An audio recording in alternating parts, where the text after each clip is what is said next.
Wash room کی جو سیٹیں ہیں اس پر غور دینے کی کون سی بات ہے مولانا؟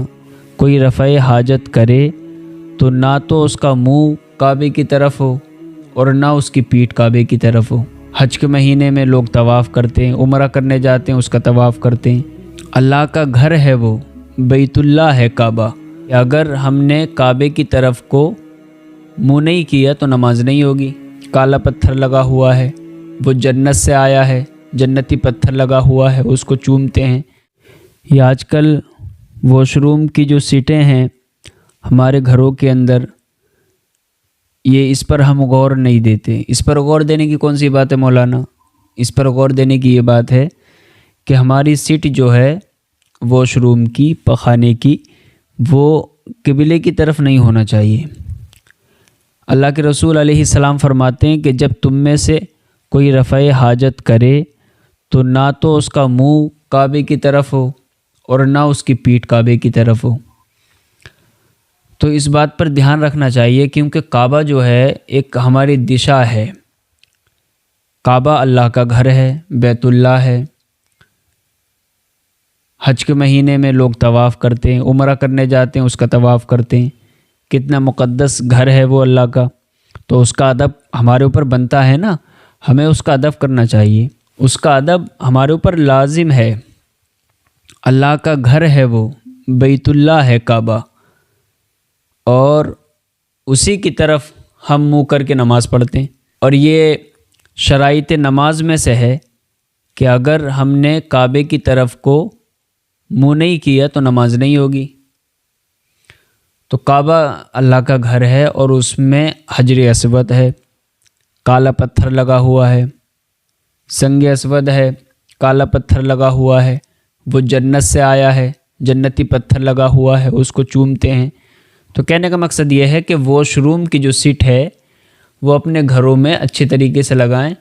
وہ یہ دیکھ لیں کہ جب بھی ہم نجاست غلیظہ یا نجاست خفیفہ کریں، رفع حاجت کو جائیں، بیت الخلاء میں جائیں، لیٹرین میں جائیں، تو ہمارا منہ یا پیٹھ کعبے کی طرف کو نہیں ہونا چاہیے۔ اس سے گناہ ملتا ہے اور یہ اللہ کے گھر کی بے ادبی ہے، اور جو بے ادبی کرتا ہے اس سے بے برکتی ہوتی ہے، محرومی آتی ہے، نحوست آدمی کو گھیر لیتی ہے۔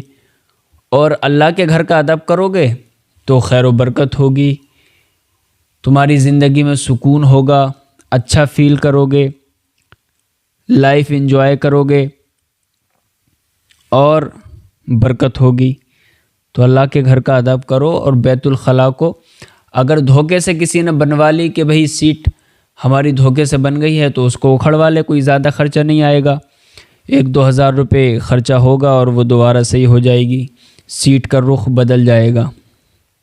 تو ہمیں اس پہ دھیان رکھنا چاہیے، کیونکہ اس سے بھی جو ہے آدمی پاپ کے دلدل میں پھنس جاتا ہے، جس سے آدمی کو پتہ بھی نہیں چلتا اور غلطیاں ہوتی رہتی ہیں۔ تو جب بھی آپ پاخانہ پیشاب کریں تو کعبے کی طرف کو نہ منہ کریں نہ پیٹھ کریں، اور یہ حدیث ہے اور اس پر ہمیں عمل کرنا چاہیے۔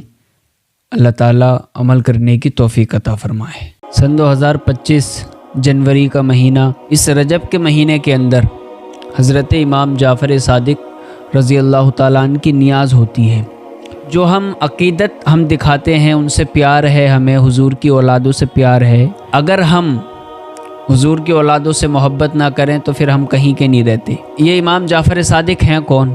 حضرت امام اعظم ابو حنیفہ، جن کے مسلک میں ہم ہیں، مسلک کے 4 امام ہیں نا، جن کے قدموں میں بیٹھ کر ہمارے امام نے، ہم حنفی کہلاتے ہیں تو ہمارا امام امام اعظم ابو حنیفہ ہے، اس نے بیٹھ کر جو ہے امام جعفر صادق رضی اللہ تعالیٰ عنہ کے قدموں میں بیٹھ کر فیض پایا ہے۔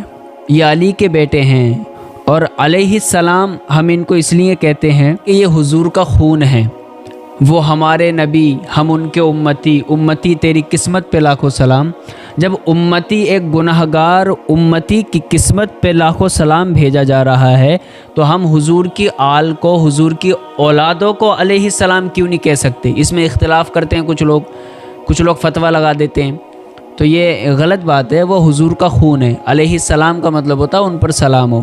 سن 2025 جنوری کا مہینہ، آج رجب کی 8 تاریخ ہے، اور اسی مہینے کے اندر آل رسول حضرت سیدنا امام جعفر صادق رضی اللہ تعالی عنہ کی نیاز ہوتی ہے۔ تو ہم سب حضور کے غلام ہیں اور حضور کی اولادوں سے محبت کرنے والے ہیں۔ تو اس مہینے کے اندر، اس رجب کے مہینے کے اندر حضرت امام جعفر صادق رضی اللہ تعالیٰ عنہ کی نیاز ہوتی ہے، اور ان کے وصال کی تاریخ 15 ہے۔ 15 رجب کو حضرت امام جعفر صادق رضی اللہ تعالیٰ عنہ اس دنیا فانی سے پردہ فرما گئے۔ تو جو ہم عقیدت ہم دکھاتے ہیں، ان سے پیار ہے ہمیں، حضور کی اولادوں سے پیار ہے، اور کنڈے کی ہم نیاز کہتے ہیں، اس کو کنڈے کی فاتحہ کہتے ہیں۔ کنڈے کی نیاز جو ہم کرتے ہیں وہ امام جعفر صادق کے نام کی کرتے ہیں، اور ایک وہ آل رسول ہیں، ان سے ہمیں محبت ہے، اس لیے محبت کا اظہار کرتے ہیں، اور ہمیں کرنا بھی چاہیے۔ حضور کی اولادوں سے ہمیں محبت کرنا چاہیے، کیونکہ اگر ہم حضور کی اولادوں سے محبت نہ کریں تو پھر ہم کہیں کے نہیں رہتے۔ ہم درود ابراہیم میں نبی پر سلام بھیجتے ہیں اور حضور کی اولادوں پر سلام بھیجتے ہیں۔ حضرات، یہ امام جعفر صادق ہیں کون؟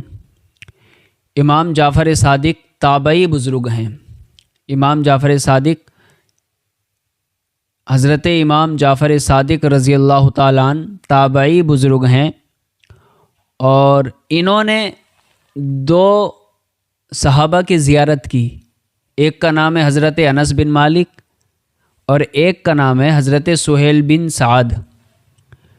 اور امام جعفر صادق علیہ السلام سے جو فیض حاصل کیا ہے وہ ان کے صاحبزادے حضرت موسیٰ کاظم رضی اللہ تعالیٰ عنہ اور حضرت امام مالک، حضرت امام اعظم ابو حنیفہ، جن کے مسلک میں ہم ہیں، مسلک کے 4 امام ہیں نا، امام شافعی، امام مالک، امام اعظم اور امام احمد بن حنبل۔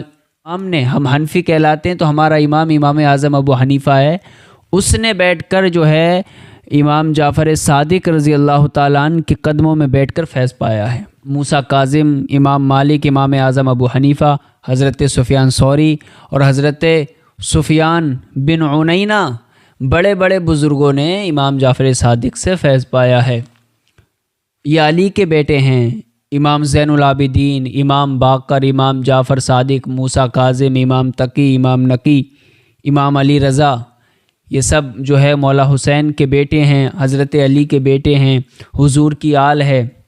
تو اس سے ہمیں محبت کرنا چاہیے، پنجتن سے محبت کریں، اسی میں ہماری نجات ہے۔ اور علیہ السلام ہم ان کو اس لیے کہتے ہیں، یہ حضور کا خون ہے۔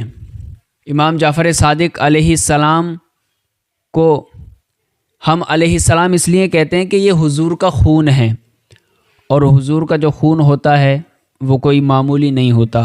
علیہ السلام کا مطلب ہوتا ہے ان پر سلام ہو، وہ ہمارے نبی، ہم ان کے امتی، امتی تیری قسمت پہ لاکھوں سلام۔ جب امتی، ایک گناہ گار امتی کی قسمت پہ لاکھوں سلام بھیجا جا رہا ہے، تو ہم حضور کی آل کو، حضور کی اولادوں کو علیہ السلام کیوں نہیں کہہ سکتے؟ اس میں اختلاف کرتے ہیں کچھ لوگ فتویٰ لگا دیتے ہیں، تو یہ غلط بات ہے۔ وہ حضور کا خون ہے، علیہ السلام کا مطلب ہوتا ہے ان پر سلام ہو، تو وہ حضور کی اولاد ہے۔ ہم امام علیہ السلام بھی کہہ سکتے ہیں، مولا حسین علیہ السلام بھی کہہ سکتے ہیں، مولا حسن علیہ السلام بھی کہہ سکتے ہیں، اور مولا علی علیہ السلام بھی کہہ سکتے ہیں۔ علیہ السلام کا مطلب ہوتا ہے ان پر سلام ہو۔ اعلیٰ حضرت کے سلام میں ہم کیا کہتے ہیں؟